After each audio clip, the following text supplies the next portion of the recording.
it was I had it all going on. Sure. Just trying to keep track of everything and what's happening, and from the Hail Mary at halftime to the Vientos grand slam to the Rhodon pitching to the Edwin Diaz taking us to the cliff to I don't know, the Alan Lazard catch at halftime. I mean, I don't know what it was like. You had to have your head on a swivel.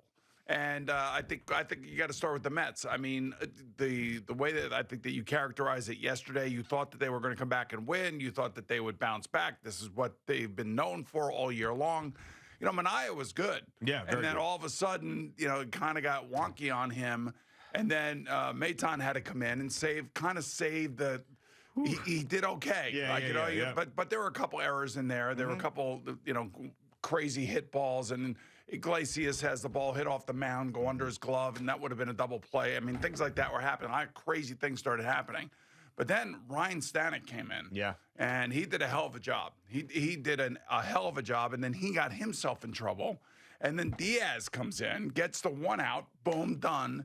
Then has to walk the first two guys to start the ninth, and then starts throwing his fastball, which they can't hit. And you can hear Smoltz talking about it, saying, they talked to him about throw your fastball. They can't hit it. Yeah. Throw it for a strike. And throw it for a strike. They can't hit it. And basically, he did what he normally does. I mean, when he is on like that, that was him 2 years ago. Yeah, I mean, the Mets they're walking too many guys. If you look at these rallies and you look at the times that they have given the Dodgers life in the first two games, it's because they're walking guys. Kodai Senga couldn't throw a strike. The Dodgers got back into the game because of walks. Just throw strikes, especially when you've got a lead. Like, you don't need to walk Shohei Ohtani on 4 pitches when you've got a 4-run lead. Like, go after him. He wasn't hitting the ball anyway. Yeah, I don't. Obviously, they're not trying to walk people. I would think that Maton was too much nibbling, being careful. Like, you just didn't want to have him hit a home run and all of a sudden change the momentum of the entire game. Yeah, I mean, you got to take that into account. I mean, at the end of the day, they win the game. They come back. You said it yesterday. This is the DNA of this baseball team. And to have Lindor lead off with a home run was incredible. That was incredible, especially after all the scoreless innings the Dodgers had. Yeah. I mean, I said to Gina, because I had to take a nap because I stayed up. I didn't stay up as late as you. I stayed up till the very end of the Jet game. I'm an idiot. But I was up at like 11:25, 11:30. But I set my alarm for 4 o'clock to take a nap. I took a nap from 2 to 4 o'clock. And I said, I'm going to set it for 4 o'clock. I'm going to wake up. We're going to watch Francisco Lindor hit a leadoff home run. As Gina as my witness. And that's exactly what happened. Well, she goes, great, oh, my man. God. But that's the type of team that it is. It's like, okay, it just felt like that. It felt like after all the shutout innings, after the way that the Mets season has gone, like Lindor was going to go up there and be like, okay, enough of this. Whap. And he did. And again, the great thing is that they intentionally walk him. Dave Roberts over there with his, I don't know. The Dodgers seem to me like they're like a computer chip team. Yeah, they always have been. I know that. Yeah. I know that. And maybe Dave Roberts felt like, Lindor's hot, and I don't want to give him an opportunity to, to blow the game open here and all this other stuff. So let's walk him. And then Vientos basically says after the game, I take that as a slight. Yeah, and you saw him in the video in the replay when Dave Roberts says go and walk him. Vientos is like, Okay. Put sunglasses, is like, okay. And I love the fact that he took it personally, but I mean, the way Lindor has been hitting in first base open, I don't think it was a bad call or a slap in the face, but the fact that he took it personally was awesome. And I love the fact that he said that. All right, Lindor's been the spark plug. I'm right there with you, but let me just tell you something. Vientos has been great. Of course. Been great. He's been great since when he finally got up here, and he has been the answer that the Mets have been looking for at third base for how many since David Wright left. Yeah. And I'm telling you, this kid is great. Now, I don't even want to talk about the offseason. I just want to talk about yesterday and what he did. His battle with, on that at bat was amazing. Fouling pitches off, and you could tell he was on. He wasn't swinging at bad pitches. Yeah, and he was on it. You could see that he was on it. And then one meatball comes right down the middle. And as soon as he hit it, you could hear it. Well, I mean, that's what happens when you work the count. You get the 3-2. It's the bases loaded. Like, okay, let's go. mano y mano, I'm going to challenge you, and Vientos wins. And, Carlos Mendoza has talked a lot about the slow heartbeat of this team, and there's a lot of guys that fit into that category, and the number one guy is obviously Francisco Lindor, and I think it's rubbed off on Vientos as well. At no point did he look nervous or the situation was too big for him. But there are a couple guys, though, that as this series goes on, it's going to be tough, that I think need to take that page from Lindor. I know who you do. I know who you're talking about. Lindor and Vientos, and slow down the heartbeat a little bit. And I'm not.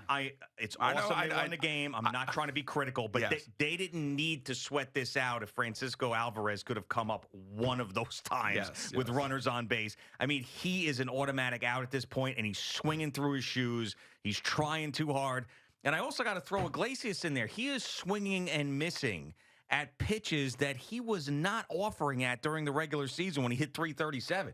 I mean, he is chasing, and he's trying a little bit too hard at the plate as well. Well, there was after the error and after the strikeouts, like, okay, now we know why this guy was down in the minor leagues and nobody wanted to sign him. Right. And I mean, so now he's had those moments. Yep. And now it's time. Everybody's got to relax and look for that slow heartbeat again. Right. It's just, and we know those guys can do it.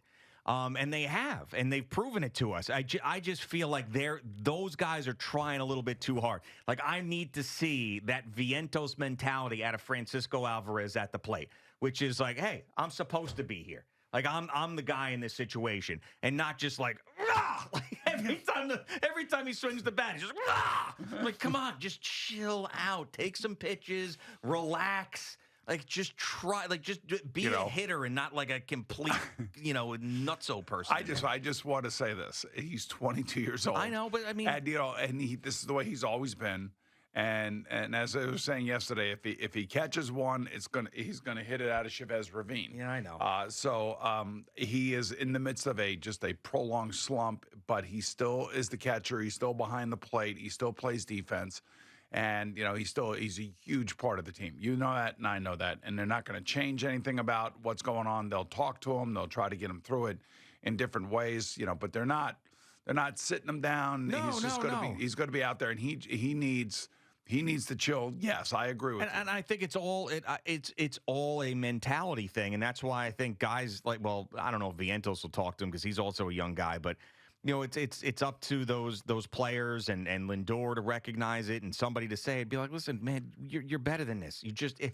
I understand it's a big moment, and I understand you want to be a hero, and we've had these big moments, and you want it to be you, but you got a better chance of being that hero if you chill out just a little bit. It's just like you're gripping a bat a little bit too tight. And he's swinging up, and everything's popping up, everything's short. Like a couple times, all you need is a fly ball out to the outfield. I mean, and he could have blown that game open several times, and then we wouldn't had to use Stanek and Diaz and everybody and have our hearts in our throats again. But hey, none of these games are easy. The fact that the Dodgers had a cakewalk in Game 1 is a rarity.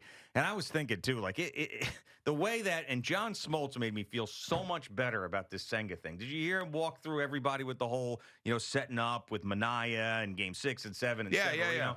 And I thought to myself, I was like, as much as I hated the Senga situation, as bad as he pitched, I mean, if they would have pitched Minaya in Game 1, I don't know if they would have won the game because Flaherty was just unbelievable in that game. So then you would have wasted your best guy. So now, okay, you come back 1-1, which is what you wanted to do. You had Minaya there in Game 2 to make sure he didn't come back down 0-2. And now you've got the rotation set up exactly the way that you want it the rest of the way, where your horses are going to be going in the most important games. Well, that's Carlos Mendoza, and that's his coaching staff. That's the front office. That's the analytics guys. That's, being smart about how do you get a split. If you can steal Game 1, great. But you got to get at least a split to come home with that. Yeah, and that's ultimately what they got. And Minaya was good enough. I mean, he just fell apart there in the 6th inning. It was just he was great up until that. I mean, he was flat out great. He was really unfortunate because I wish he would have gotten through 6 like Rhodon did last night. I mean, yeah, and hats off to him. He deserves all the credit. I mean, absolutely all the credit. And Yankee fans who have been on him, of course, they want him to succeed. But if you don't perform and you're overly emotional and you're doing all the gyrations and stuff that Carlos Rhodon has done, is his career as a Yankee and not perform. People are going to get on you, but they loved him last night. And it's funny because, you talked about, and as we were talking about sort of Francisco Alvarez, you mentioned, just put those emotions in your back pocket if you're Carlos Rhodon. Exactly. And he made a conscious effort in doing that. There was there was a distinct difference in his demeanor last night on the mound that ended up working out. I mean, it was like, just chill out, man. Like, let's pretend you're supposed to be here. Let's pretend this is July. Let's pretend that you're the guy that got that $100 million contract and not someone who's fighting for his life against the Yankee fan. And he was great. So if the Yankees are going to continue this championship run, get to the World Series, he's going to have to be a huge part of it. And that was a hell of a performance. It was gigantic. And his teammates probably loved to see that finally. It's just a big game, big performance from a guy who desperately needed it. I was saying, if I could have talked to him yesterday before the game, I said, look, man, you got the stuff. Yeah. You don't need all the other crap going along with it. Right. Just focus in, get yourself so locked in that the emotion won't even be a part of it, that you'll go about your business and you'll have your stuff. And he had his stuff last night. He had to bring it last night. That was a pressure point spot for him in particular, not because of the lineup he was facing. It was because of where, this game falls on the schedule. It falls game 1, ALCS. You're the starting pitcher. At home, in front of your fans. Yeah. And your fans and you have had a love-hate relationship. Oh, yeah. So now they love you. Mm-hmm. And you don't have to act like a jackass on the mound. All you have to do is go out there and use the great stuff that you have. And he did that. And that was the thing that I was hoping to see from him. And I think most Yankee fans would agree with me that just take the emotion. Like, it's great when you're like a linebacker. You got to play emotionally. You got to be intense all the time. But then when you're a pitcher or a quarterback, you have to dial it back. And you got to dial it back to a point where you can see what's happening. You can kind of predict what's going on, and you can use your God-given ability because he's got great stuff. When he is on and his brain doesn't get in his way, you can see what he did last night. I mean, till the lefties couldn't touch him. Yeah. I mean, it was the best I've seen him pitch in a Yankee uniform. All of us have seen him pitch in a Yankee uniform in the biggest of spots. So, they look like a team that is, I mean, I don't want to dismiss the Guardians, but that was a, Soto home run, Stanton home run, Rhodon in the bullpen shutting them down. I mean, that was like if you could Luke Weaver was just like, boom, boom, yeah, I mean, he's pitching better than anybody right now in the bullpen. And Clay Holmes is good too. I mean, that was like, and by the way, I mean, you don't expect the team to play as poorly as the Guardians did. I mean, 4 wild pitches in a game? Right. I mean, that was an ugly start, ugly inning. That was, you can't expect that again. I mean, they the home runs are one thing, but, the walks and the wild pitches and giving up bases, and giving up runs. I mean, by the way, 2 things that happened yesterday I thought were very interesting. You remember when Pete Alonso came around third and he dove into home plate? Yeah. I mean, that was great by Pete. Oh, yeah. I mean, he was hustling his ass off. He was hustling. He knew he was going to go all the way, and he hit the base right. And they were talking about the base running, how you turn around the base and you come down the baseline. That was great. I mean, that was great to see. Another Pete Alonso pat on the back, the stretch on the double play that got them out of that critical inning in the 7th. Yeah, that was where the ball went under his glove. Right. Freddie Freeman was, it's like standing in front of Igor Shesterkin. Right, but here it is here. Vientos, Iglesias, Alonso with Kike Hernandez up. Explain this to me. On this particular play, the Dodgers called for 2 reviews. Yeah, What the hell was that all about? You talk about a waste of time. No, what I think after thinking about this is, so you're allowed to use 1 challenge on that whole play. So because there's been like neighborhood situations at second base on double plays for many, many years. So like, why not, if we can challenge both of them, just challenge both of them and see if we can. I mean, it was clear as day that Iglesias had his foot on the bag. Yeah, it was. So, I mean. And by the way, I didn't realize that runners were allowed to slide into guys covering the bases like this. Yeah, I know. What about that? Yeah, I know. I mean, it was, it wasn't as like horribly egregious as we've seen, but. Yeah, he did not. That was Chase Utley-esque? It wasn't that bad. You don't think so? It wasn't that bad, no. Tell me Iglesias was in a spot too. I mean, it wasn't that bad because he was sliding into the base. He wasn't sliding into him. I swear to God, I thought Chase Utley. I saw the freaking Dodger uniform. I thought, because obviously he went there late in his career. I was thinking Chase Utley again. Well, thank God that didn't happen. And everybody's fine. And Pete Alonso with the big stretch and getting that done. I mean, that was as big of a play in the game as there was.